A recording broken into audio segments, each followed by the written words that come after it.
الحمدللہ رب العالمین والصلاة والسلام علی سید الانبیاء والمرسلین نبینا محمد وعلی آلہ وصحبہ اجمعین اما بعد۔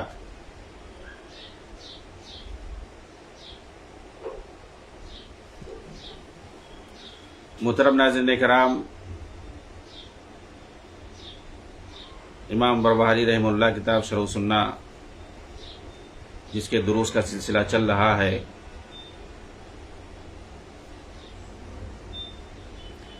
پچھلے دروس کے اندر اہل بدعت کی نشانیاں بتائی جا رہی تھیں، خاص طور سے عقیدے کے اندر۔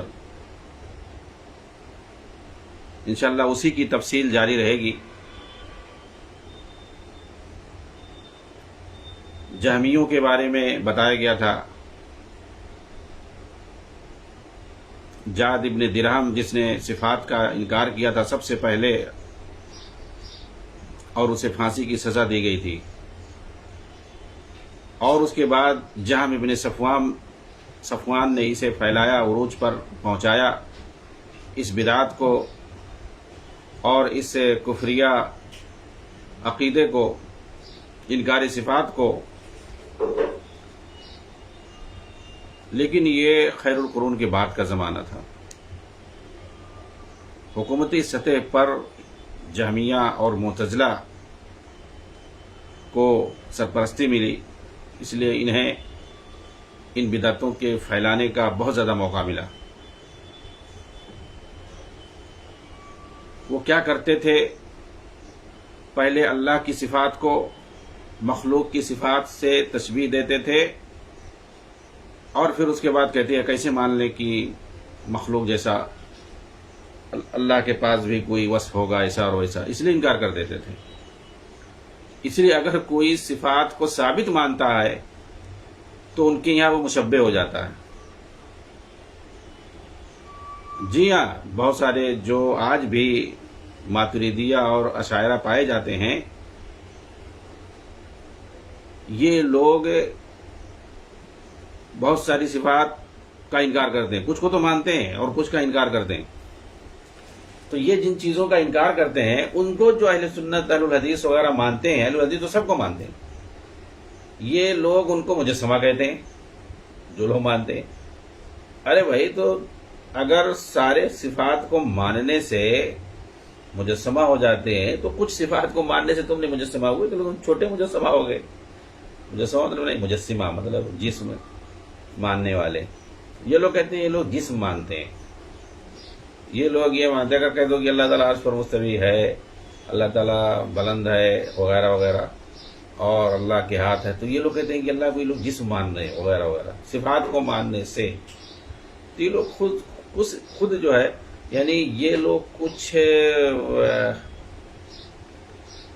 نفسیاتی صفات کے جو کہ صفات ذاتیہ سے متعلق ہیں، کچھ کو مانتے ہیں، 7 صفات کو مانتے ہیں، باقی کا انکار کرتے ہیں۔ اسی لیے جو سب کو مانتے ہیں اس کو یہ لوگ مجسمہ کہتے ہیں۔ بھائی جہمیہ تو مشبہہ کہتے تھے، تو مجسمہ کہتے ہو، حسبیہ کہتے ہو۔ ابن تیمیہ نے کہا یہ سارے لوگ جو صحیح مسلک پر ہیں، قرآن حدیث کی بات مانتے ہیں، ان کے لیے برے القاب سے پکارنا اس طریقے سے ان کا شیوارہ ہے۔ تو یہ اہل بدعت کا شیوارہ ہے۔ اس لیے عبد القادر جیلانی رحمۃ اللہ علیہ نے خود اپنی کتاب حجت الطالبین میں لکھی ہے کہ ایسے کچھ لوگوں کے شیوے ہیں، اہل الحدیث کو طعن و تشنیع کا نشانہ بنائیں گے، جی ہاں، اور انہیں برا بھلا کہیں گے۔ کون لوگ؟ بدعتی لوگ۔ تو بدعتیوں کی یہ پہچان ہے، تو خود عبد القادر جیلانی نے کہا، جن کو یہ ساری بدعتی پیر مانتے ہیں اپنا، ٹھیک ہے۔ تو بدعتیوں کی ایسے کچھ پہچان ہے جو بہت سارے سلف میں بہت سارے لوگوں نے بیان کیا ہے۔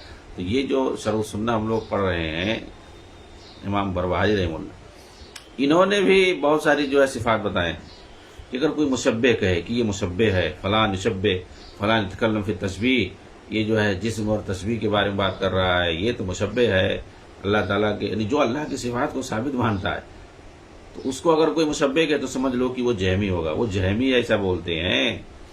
آگے جو ہے ایک بہت ہی بہترین صفت جو آج کل بھی چل رہا ہے اور ٹرینڈ پر ہے، کیا کہ اگر کوئی کہے کہ فلاں ناسبی ہے تو سمجھ لو کہ وہ رافضی ہے۔ تو یہ روافض کی پہچان ہے۔ یہ آج کی بات نہیں، 3 صدی ہجری کی بات ہے، 4 صدی ہجری کی بات ہے۔ اس وقت کے لوگ کہہ رہے ہیں کہ اگر کوئی کسی کو بولے کہ یہ ناسبی ہے تو سمجھ لو کہ وہ رافضی ہے. یہ رافضیوں کی پہچان ہے. وہی لوگ اہل السنہ کو ناسبی کہتے ہیں. ایسا کیوں؟ اس لیے کہ اہل السنہ ان کی طرح اہل بیت کی پوجا نہیں کرتے اور نہ ہی ان کے اندر غلو سے کام لیتے ہیں. اصل میں یہ جو روافض ہوتے ہیں نا، یہ چاہتے ہیں کہ کچھ خاص اہل بیت، سب کو نہیں، اہل بیت وجہ کچھ خاص لوگوں کے لوگ مانتے ہیں تو انہی لوگوں کو مانو اور پھر ان میں غلو سے کام لو. جیسے یہ عقیدہ رکھتے ہیں، ان کی عصمت کا عقیدہ رکھتے ہیں، ان کی امامت کا عقیدہ رکھتے ہیں وغیرہ وغیرہ، بعض تو اس میں الوہیت کا درجہ دے دیتے. تو اہل السنہ والجماعہ یہ تو بھائی جو قرآن حدیث میں جیسا ہے اس کو ویسا مانیں گے. کوئی بھی ہو، چاہے نبی ہو، نبی کی صحابہ ہو، نبی کے گھرانے والے ہو، نبی کی بیویاں ہو، نبی کے بچے ہوں، نبی کے گھر والے ہوں، کوئی بھی ہو، ان کو ویسے ہی مانیں گے جیسا قرآن حدیث میں حکم ہوا ہے. کسی کے کہنے سے تھوڑی مانیں گے. تو یہ لوگ چاہتے ہیں کہ ایک تو غلو آمیز انداز میں جیسا یہ لوگ مانتے ہیں، چند لوگوں پک اپ کر کے اہل بیت میں سے، نبی کے گھرانے میں سے چند لوگوں کو لے لیے اور پھر ان کے اندر ویسی غلو آمیز انداز میں مانو جیسے یہ مانتے ہیں، پہلی بات. اور دوسری بات، جن کو یہ گالی دیتے ہیں اسے تم بھی گالی دو. اگر تم جن کو یہ گالی دیتے ہیں، جی ہاں گالی دینا ان کی دین میں، ان کے دھرم میں شامل ہے، گالی دینا، تان و تشنیع کرنا ان کے دین میں شامل، ان کی عبادت میں شامل ہے. تو جن کو یہ گالی دیتے ہیں، جن کو یہ برا بھلا کہتے ہیں، تم بھی ان کو برا بھلا کہو. اگر تم نہیں بولتے ہو برا بھلا، تم گالی نہیں دیتے ہو جن کو یہ گالی دیتے ہیں، تو تم ناسبی ہو گئے. جی ہاں، آپ دیکھو، اگر جو ہے جن کو یہ گالی دیتے ہیں، اگر ان کی تم حقیقت بتانے لگو یا ان کے کچھ کارنامے ذکر کرو تو کہیں گے یہ ناسبی ہو گیا. تو یہ روافض کی پہچان ہے. ان کا ایک اپنا خاص کنسپٹ ہے، انہوں نے بنا رکھا ہے ایران کے اندر، اسلام سے بالکل ہٹ کر کے ہر چیز میں. ابھی دیکھا ایک بحث چل رہی تھی جمعہ کی نماز. ایک جو ہے شیعہ بہت مشہور ہے سرحد پار ملک میں، وہ جو ہے کیسے کیسے بتا رہا ہے پورے جتنے اہل السنہ ہے سب کو برا بھلا کہہ رہا ہے. ان کے ہاں مطلب جمعہ کی نماز وہی قائم کروا سکتا ہے جو ائمہ ہو. ان کے یہاں جو ائمہ ہے یا ان کے ائمہ ہی نہیں. ابھی ایک امام ہے وہ بھی غائب ہے ادھر ادھر. اب وہ کب آئے گا؟ وہ جب آئے گا تو بولے گا تو جمعہ ہوگی.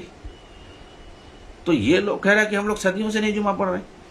ہاں بیچ میں آ کر کے یہ خمینی نے جمعہ پڑھنے کے لیے کہہ دیا ہے تو ایران میں پڑھنا شروع کر دیں. حالانکہ یہ ٹھیک نہیں ہے، وہ اپنا سیاسی کچھ ہے، ان کا مقصد ہے، صاحب صاحب بول رہا ہے. خمینی نے آ کر کے جمعہ کا سسٹم چالو کر دیا آ کر کے، تو وہاں ایران میں لوگ پڑھنے لگے. تو وہ سیاسی ایجنڈا ہے ان کا اس کے پیچھے، اور اس سے کوئی مقصد نہیں ہے. لوگوں کو جمع کر کے ایک ساتھ اکٹھا ہوتے ہیں اور پھر اس کے بعد اپنا جو ہے کچھ مظاہرہ کرتے ہیں، احتجاج وغیرہ کرنا ہے، کچھ اور بولنا ہے، بات سب کو اکٹھا کر کے کہنا ہے، اس لیے ایسا. تو جمعہ کے یہ نہیں قائل ہے بھائی. اور بہت ساری چیزیں ان کی آئی تو ایک بار میں نے مثال دیا. تو یہ وہ ایسا دین مانتے ہی نہیں جو اسلام چاہتا ہے یا نبی صلی اللہ علیہ وسلم جو شریعت لے کر گیا ہے. ان کے یہاں ایسا کچھ بھی نہیں.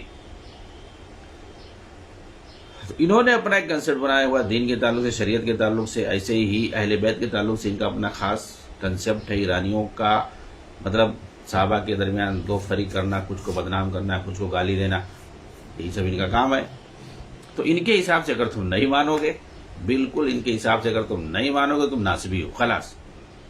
کچھ بھی ان کی تعریفیں کرو، کچھ بھی ان کے کرو. بہت سارے لوگ لتہ خوری کرتے ہیں، ان کے پیچھے پیچھے چلتے ہیں، ان کی تعریفیں کرتے، پتہ چل گیا ان کو بھی ناسبی کہہ دیتے ہیں خلاص. تو سہولت کاری کرنے سے کچھ نہیں ہوگا بھائی. تم اگر اہل السنہ میں سے ہو تو کبھی نہ کبھی تو تم جو ہے جو جن کو دشمن مانتے ہیں ان کا نام لوگے ہی، کبھی نہ کبھی تو نام آ ہی جائے گا. ارے کچھ نہیں تو نبی صلی اللہ علیہ وسلم کی بیویوں کا نام لوگے، حضرت عائشہ رضی اللہ تعالیٰ عنہ کا نام اچھے سے لوگے کہ نہیں لوگے؟ ابو بکر عمر کا نام اچھے سے لوگے کہ نہیں لوگے؟ بغیر اہل السنہ اگر ہو، شیعوں کی رافضیوں کی لتہ خوری کرتے ہو، ان کی حمالی کرتے ہو، ان کے پیچھے چلتے ہو، اگر مان لیں بہت سارے ہوتے ان کے اسی سہولت کار بنے رہتے جتنے مودودی جماعت والے ہیں، اور اس کے علاوہ بہت سارے لوگ ہیں لتہ خوری کرنے میں لگے رہتے ہیں رافضیوں کی، خمینیوں کی. تو کہنے کا مطلب یہ ہے کہ بھائی تم تو ان کی طرح سے پورا عقیدہ نہیں رکھتے ہو. حضرت ابو بکر رضی اللہ تعالیٰ عنہ کو، حضرت عمر رضی اللہ تعالیٰ عنہ کو، حضرت عثمان رضی اللہ تعالیٰ عنہ کو مانتے ہو نا، ان کو خلیفہ مانتے ہو نا، پہلا دوسرا تیسرا. پھر اس کے بعد چوتھے نمبر پہ حضرت علی. اگر ایسا کہیں تو اظہار کر دیے، کچھ بول دیے کہیں بھی، حضرت عائشہ رضی اللہ عنہ کو مانتے ہو نا، جو نبی صلی اللہ علیہ وسلم کی پاک بیوی تھی، حضرت حفصہ رضی اللہ تعالیٰ عنہ کو مانتے ہو نا، کبھی نہ کبھی تو اظہار کرو گے، ذکر کرو گے ہی. تو پھر کیا ہوگا؟ فوراً لوگ ناصبی بول دیں گے، کیونکہ وہ لوگ ان سب کو گالی دیتے ہیں، برا بھلا کہتے ہیں، ظالم کہتے ہیں، باغی تاغی کہتے ہیں، جی ہاں اہل بیت کا دشمن کہتے ہیں. تو وہ تو ہر نماز میں اہل بیت کے دشمنوں پر لعنت بھیجتے ہیں، کچھ کا نام لے کر کے، کچھ کا ایسے ہی. اور بہنیں جن 4 لوگوں کا 6 لوگوں کا نام لے، ان سب کا نام لے کر کے وہ گالی دیتے ہیں اپنی نمازوں میں، اپنی عبادتوں میں، اپنی دعاؤں میں، ہر جگہ ان لوگوں کا نام لے کر کے. اور باقی دیگر بنی امیہ کو جو ہے ایسے عمومی پیمانے پر، جنہوں نے پورے دین اسلام کو پھیلایا اپنے زمانے میں، دور تک پہنچایا اس کی ریاست کو. تو کیا تم برداشت کرو گے؟ کبھی نہ کبھی تو نام آئے گا، لوگ ہی. پھر کیا ہوگا؟ تم بھی ناصبی ہو گئے، تم کو بھی برا بھلا کہیں گے. تو ایسا ہے، قرآن حدیث پر اگر عمل کر رہے ہو سیدھے رہو. جتنے بدعتی ہیں، خارجی ہیں، رافضی ہیں، شیعہ، ایسے لوگوں سے دور رہو. ان کا اپنا دین دھرم میں جو کہیں، جو چاہیں جو کہیں، تم اپنا جو قرآن حدیث ہے صحیح سے اس کو مانو، فالو کرو، اس کو پہنچاؤ، اس کی تبلیغ کرو. کوئی برا کہے بھلا کرے اپنی جگہ پر، وہ کسی کی لتہ خوری کرنے سے اتحاد کا رٹ لگاؤ. مفاہمت ڈاکٹر سر جل گئے، شیعہ سنی مفاہمت وقت کی اہم ضرورت لے کے چلے گئے، وہی لے کے سب ڈھو رہے ہیں. جی ہاں، ایسے ہی سارے ہیں موجود جماعت والے، تنظیمی جماعت والے، یہی لوگ کر رہے ہیں، شیعہ شیعہ شیعہ شیعہ. اس کا پتہ چلتا ہے انہی لوگوں کو ناصبی ہو گیا. ناصبی ہے، یہ ناصبی ہے کیا؟ ڈاکٹر اسرار جو ہے وہ خلفائے ثلاثہ کا نام نہیں لیتے ہیں؟ بالکل لیتے ہیں. اردو صاحب کہتے ہیں کہ سب سے افضل جو ہمارے یہاں ابو بکر ہے. خلاص ہو گئے ناصبی تم. حضرت علی کو اگر سب سے افضل نہیں مانتے ہو تو ناصبی ہوئے نا، ان کے یہاں ہو گئے ناصبی. تو اسرار بھی تو ناصبی ہو گئے.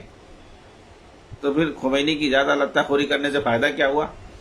اس کو پروموٹ کرنے سے زندگی بھر اس کو پروموٹ کرتے رہے. اس کی قبر کی زیارت کرنے گئے، اس کے مزار پر جا کر کے فاتحہ پڑھے اور کہہ رہے ہیں کہ یہاں تو بہت اچھا ہے. لوگ کہتے تھے وہاں شرک بدعت ہوتا ہے، یہاں کچھ نہیں ہے. اور اس کے بعد کتاب لکھ رہے ہیں شیعہ سنی مفاہمت وقت کی اہم ضرورت، شیعہ سنی مل کر رہو. تو آج وہی ان کی جماعت والے کر رہے ہیں. وہ کیا نام ہے، شجاع الدین، وہ کیا ہے جو اس وقت جو ہے تنظیم کا سربراہ ہے، وہ تو تفسیر میں کتاب لکھ کر کے سارے شیعوں کے حوالے دے رہا ہے، پورا جو ہنگامہ مچا دیا. تو جو شریعت میں ان کی جو فکر میں ہے، جو بانی اس تنظیم کی ظاہر بات وہی فکر ہر ایک کو رہے گی، وہی عقیدہ وہی فکر رہے گا. مودودی نے جو جماعت قائم کی ہے اور جس فکر پر قائم کی ہے، جتنے اس جماعت کے ممبر ہیں اصلی، سب کے اندر وہی فکر رہے گی. جی ہاں. تو ناصبی ہونے سے نہیں بچ پاؤ گے. یہ ٹرینڈ ہے کہ جو رافضی ہوگا وہ سب کو اپنے آپ اپنے علاوہ جو ہے وہ ناصبی کہے گا. کیونکہ جیسا وہ لوگ صحابہ کو مانتے ہیں، جیسا وہ لوگ ازواج مطہرات کو مانتے ہیں، جیسا وہ لوگ بنی امیہ کو مانتے ہیں. بنی امیہ میں ایک ایک سے بڑے بڑے صحابہ، کبار صحابہ، جنرل صحابہ، تابعین، طبع تابعین اور مجاہدین، دین کو فتح تبلیغ کرنے والے، دنیا کو فتح کرنے والے پائے جاتے تھے. ان کی تعریفیں کرتے رہ جاؤ گے، تمہارا وقت نہیں ختم ہوگا. سمجھ رہے ہیں؟ تو وہ تعریف کے قابل مورخین نے جو ان کی تعریفیں کی ہیں بنی امیہ کی، آج تمہارے برا بھلا کہنے سے وہ غلط ہو جائیں گے کیا؟ انہوں نے جو دین کی خدمت کی ہے اور دین اسلام کو جو صحیح انداز میں کتاب و سنت کو پوری دنیا میں پہنچایا ہے تبلیغ کے ذریعے، تلوار کے ذریعے سے، آج تک کوئی نہیں کچھ کر پائے گا. انہوں نے جہاد بھی کیا، انہوں نے تبلیغ بھی کی، اور انہوں نے توحید کی تبلیغ کی، توحید کو پوری دنیا میں عام کیا، اسلامک کلچر کو، عربی کلچر کو پوری دنیا میں پہنچایا ہے. کون ایسا ہے؟ آج تک کوئی خلافت قائم ہوئی ہے بنی امیہ کے بعد؟ بنی امیہ کے بعد کی بات کہہ رہا ہوں، کوئی ایسی خلافت نہیں قائم ہوئی ہے. انہوں نے جس طریقے سے دین اسلام کی سچے دل سے جس طریقے سے خدمت کی ہے، ان کے زمانے میں کوئی بھی اگر فسادی قسم کا کوئی بد کردار، کوئی جو ہے بد اخلاق، کوئی بدعقیدہ، خاص طور سے بدعقیدہ اگر کوئی پیدا ہوتا تھا، الٹی سیدھی بات کرتا تھا، فوراً اس کو ٹانگ دیا جاتا تھا. اس وقت علماء بھی سختی سے اس کے جو کلاس لیتے تھے، اور اس وقت کے جو حکام ہوتے تھے فوراً وہ لوگ جو ہے ان کی علماء کی بات مانتے تھے، ایسے لوگوں کو بخشتے نہیں تھے. یہی جاد ابن درام تھا، اس نے جب کہا کہ اللہ نے موسیٰ علیہ السلام سے کلام نہیں کیا ہے اور وہ جو ہے اس کو کوئی نہیں دیکھ سکتا ہے، مطلب قرآن سے ہٹ کر کے اسلام سے ہٹ کر کے جب اس نے انکار کر دیا، قرآن کی آیت کا انکار کر دیا، علماء نے فتویٰ دیا کہ یہ جو ہے زندیق ہے، یہ کافر ہو گیا، اس کو پھانسی دے دی گئی۔ جی ہاں، بنو امیہ کے زمانے میں کوئی خارجی پنپ نہیں سکتا تھا، کوئی جامی اور کوئی منکر، قرآن حدیث کا انکار کرنے والا، کوئی رافضی ہو، کوئی خارجی ہو، یا کوئی جو ہے قدری ہو، انکار تقدیر کرنے والا، تقدیر کا انکار کرنے والا یا صفات کا انکار کرنے والا، ادھر ادھر چیدہ پائے جاتے تھے، لیکن ان کو پیچیدہ کر دیا جاتا تھا، ان کو پیچ ٹائٹ کر دیا جاتا تھا۔ تو بنی امیہ کے زمانے میں دین اسلام کی جس انداز میں خدمت ہوئی ہے، جس انداز میں دین اسلام کی تبلیغ ہوئی ہے، اور ابن کثیر نے ابن البدایہ کے اندر ایسا لکھا ہے بہترین جاندار انداز میں کہ ان کے زمانے میں اصل تبلیغ اور جہاد ہو رہا تھا، ویسا اس کے بعد کبھی نہیں ہوا ہے آج تک۔ جس نتھرے ہوئے انداز میں، خالص انداز میں توحید سنت کا پرچار جس انداز میں ان کے زمانے میں ہو رہا تھا، کبھی نہ ہوا ہے، مشکل نہیں ہو رہا۔ جی ہاں، اس وقت صحابہ تھے، تابعین تھے، تبع تابعین تھے، محدثین تھے، ائمہ تھے، فقہا تھے، یہ سارے لوگ تھے۔ ان لوگوں نے بنی امیہ کا ساتھ دیا ہے، اور یہ لوگ دین کا کام کرتے تھے، جہاد کا کام کرتے تھے۔ پورا جو سینٹرل ایشیا سے لے کر کے، ہند سندھ سے لے کر کے، افریقہ سے اور آگے اندلس تک، یورپ تک انہوں نے پورے دین کو پھیلایا، عربی کلچر میں سب کو ڈال دیا۔ یہ تھے بنو امیہ۔ ان کے یہاں نہ کوئی شرک تھا، نہ کوئی بدعت تھا، نہ کوئی منحوس تقلید تھی، نہ تصوف تھا، اور نہ ہی اور کوئی اس طریقے سے جو ہے شرک اور بدعت کے اڈے پائے جاتے تھے، اور نہ اس طریقے شرکیہ اور کفریہ، نہ کوئی تنظیم اور جماعت پائی جاتی تھی باطنیہ۔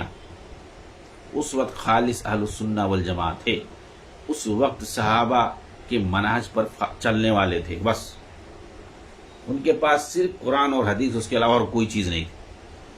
یہ تو سارے جتنے بکواس قسم کے مناہج پیدا ہوئے، یہ تو بعد میں عباسی دور میں سب آئے، اور اس کے بعد ان لوگوں نے خرافات پھیلانا شروع کیے۔ تو یہ روافض کی پہچان ہے کہ یہ اپنے علاوہ سب کو ناسبی کہتے ہیں۔ آپ دیکھو ابھی یہ بالکل یہی سسٹم، ابھی اگر کہو کہ یہ مودودی جماعت ہونے کی علامت ہے تو اس میں کوئی شبہ نہیں، کوئی وجہ نہیں، یہ لوگ بھی ایسے ہی بولتے ہیں۔ آج وہی چیز جو رافضی پہلے کہا کرتے تھے، اہل السنہ کو ناسبی کہتے تھے، اگر جو ہے ان کے مطابق انہوں نے جن کو اپنا دشمن بنا رکھا ہے، ان کو اگر تم دشمن نہ مانو، جیسے مثال بنو امیہ، تو پھر یہ ناسبی کہہ دیتے تھے۔ ایسے آج انجینئر مرزا جو ہے، جتنے مرزائی آج ہیں، جتنے مودودی آج ہیں، یہ سارے لوگوں کا یہی انداز ہے، ان کی پہچان یہی ہے۔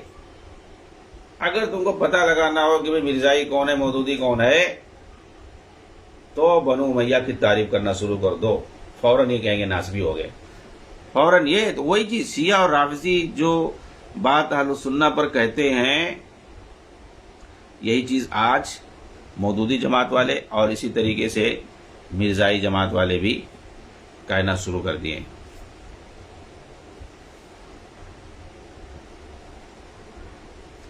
تو اگر ایسا کوئی بھی کہتا ہے، وہ یا تو رافضی ہوگا، اگر رافضی نہیں ہوگا تو ان کا سہولتگار ہوگا، ان کا بغل بچہ ہوگا، ان کا لے پالک ہوگا، ان کا غلام ہوگا۔ ایسی بات اگر کوئی کہتا ہے، جی ہاں۔ آگے جو ہے ایک نشانی بتا رہے ہیں،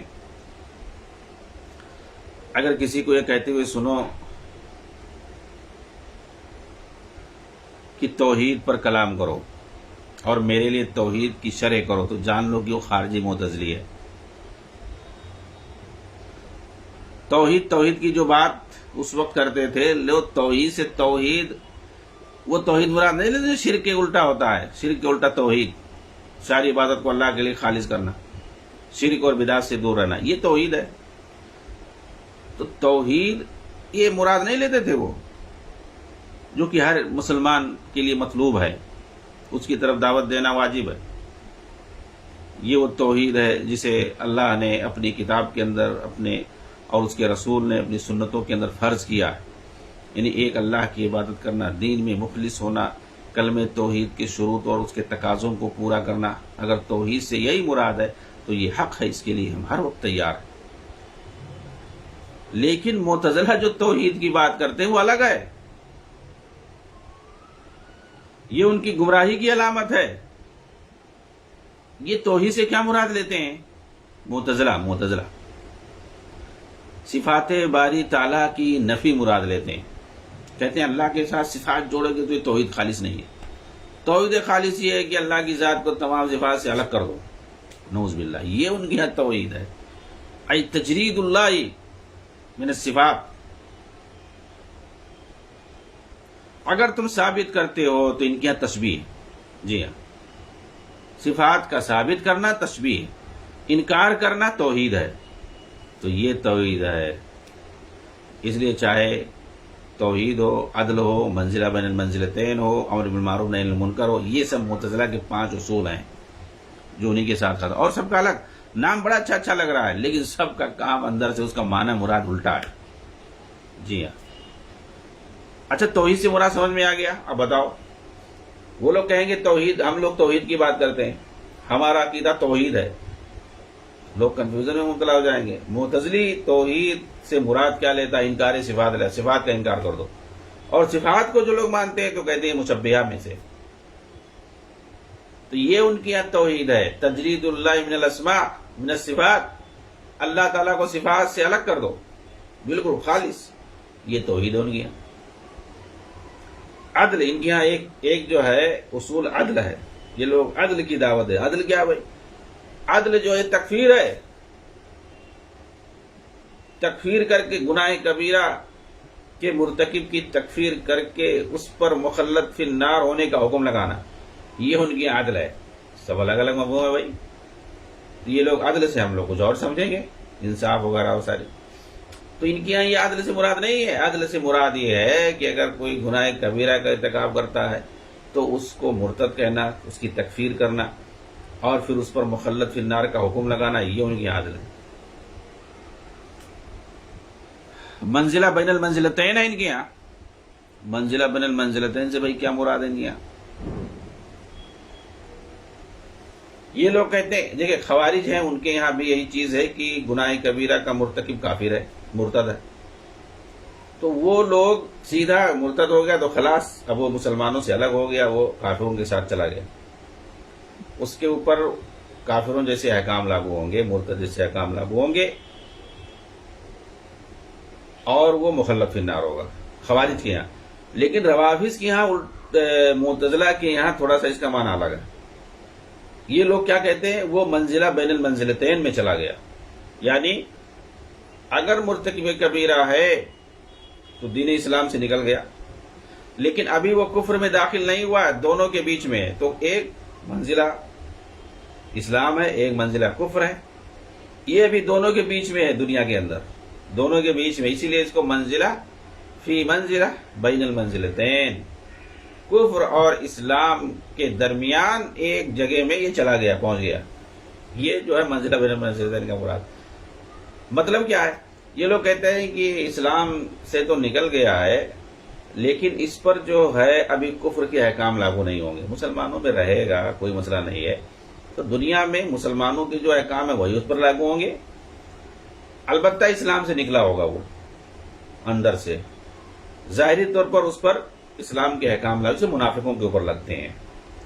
تو یہ لوگ ٹھیک ہے، اس کو کہتے ہیں کہ نکل گیا، اسلام سے خارج ہو گیا، لیکن منافقوں جیسے ہوتے ہیں ان کے اوپر اسلام کے احکام لاگو ہوتے ہیں، ایسے اس کے اوپر دنیا میں اسلام کے احکام لاگو ہوں گے۔ اب ظاہر سی بات، اسلام کے احکام لاگو ہوں گے تو اس کا جنازہ بھی پڑھا جائے گا، اور وہ وارث بھی ہوگا، اس کی جائیداد کا بھی وارث ہوں گے لوگ، تو یہ ساری چیزیں، اور وہ جہاد میں شریک بھی ہو سکتا ہے، بیت المال میں بھی اس کا حصہ ہوگا جیسے لوگوں کو ملے گا۔ یہ سارے احکام جو مسلمانوں پہ لاگو ہوں گے، جاری ہوں گے، وہ ساری سہولیات جو مسلمان حاصل کر سکیں گے، یہ ابھی دنیا میں حاصل۔ لیکن آخرت میں جا کر کے خوارج اور معتزلہ دونوں ایک ہو جاتے ہیں، وہاں دونوں یہاں وہ مخلد فی النار ہوگا، تو تکفیر کا حکم تو وہ لاگو کر دیتے ہیں، معتزلہ بھی دنیا ہی میں لاگو کر دیتے ہیں، لیکن معاملات جو ہے وہ مسلمانوں جیسا کرتے ہیں، جبکہ خوارج کے یہاں کیا ہے، وہ تکفیر کا حکم لاگو کر دیتے ہیں، لیکن دنیا میں وہ جو ہے کافروں جیسا برتاؤ کرتے ہیں، یہ ان کے یہاں یہ فرق ہے۔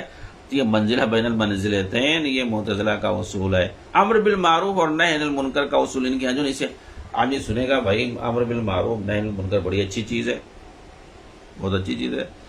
بھلائی کا حکم دینا، برائی سے روکنا، توحید کا حکم دینا، سنت کا حکم دینا، کفر اور شرک سے روکنا، بدعت سے منع، یہ مراد نہیں ان کے یہاں. امر بالمعروف نہی عن المنکر سے ان کے یہاں مراد کیا ہے؟ حکام کے خلاف بغاوت کرنا، خروج کرنا. جی ہاں، عجیب عجیب سب ہے. یعنی اگر حکومت اگر حاکم اگر ظالم ہے تو اس کے خلاف خروج کرنا واجب ہے. یہ امر بالمعروف نہی عن المنکر سے ان کے یہاں مراد ہے. تو کہا اگر توحید کی کوئی بات کرتا ہے، کوئی معتزلی اگر توحید کی بات کرتا ہے، عدل اور منزلہ بین المنزلتین امر بالمعروف، تو سمجھ لو کہ وہ معتزلی ہے. ٹھیک ہے.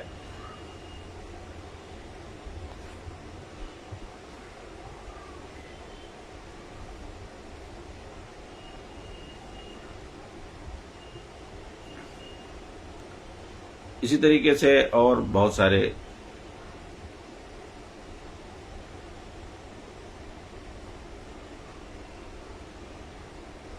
نشانیاں ہیں. کس کی نشانیاں؟ اہل بدعت. تو انشاءاللہ جو ہے دھیرے دھیرے ہم ان کی نشانیوں کو بیان کریں گے. آج اسی پر اکتفا کرتے ہیں. السلام علیکم ورحمۃ اللہ وبرکاتہ.